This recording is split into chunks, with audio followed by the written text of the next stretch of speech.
Welcome to A Taste of History, where we'll be sampling recipes from the collections of the Little White School Museum. Today, we'll be making a recipe for Peppermint Delight Pie.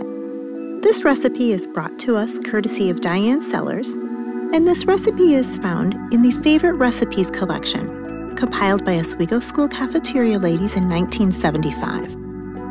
Before you begin, please be sure to have 1/2 cup crushed peppermint stick candy, which is about 4 sticks, and a little bit extra on the side to top it off when we're done.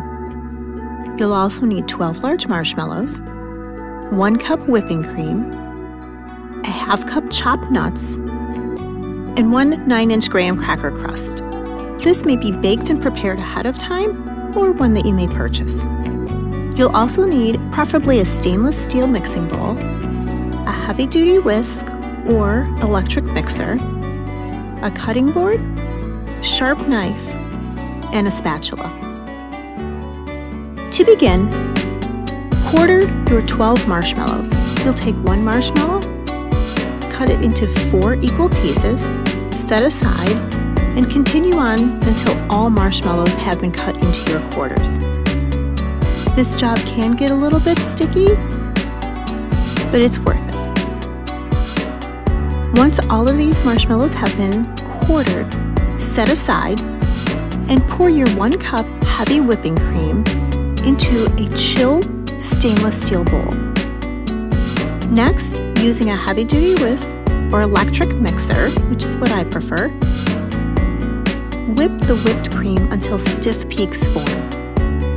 This can take a few moments, but having a stainless steel bowl and one that's well chilled helps with this process. Once your cream has been whipped, you'll add in the following ingredients: your quartered marshmallows, 1/2 cup of your peppermint candies, and your 1/2 cup chopped nuts. Pecans are the preferred nut here, but you may use whatever you prefer.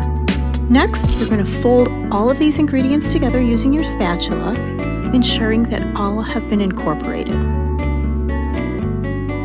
When ready, pour into your prepared graham cracker crust. Take time to even it out so that you have a nice flat surface for your filling.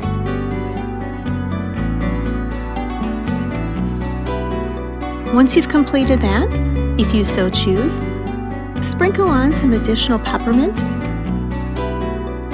and then put it in the refrigerator. It's important to let the pie chill overnight or for 12 to 15 hours. Remove it from the refrigerator, slice, and enjoy.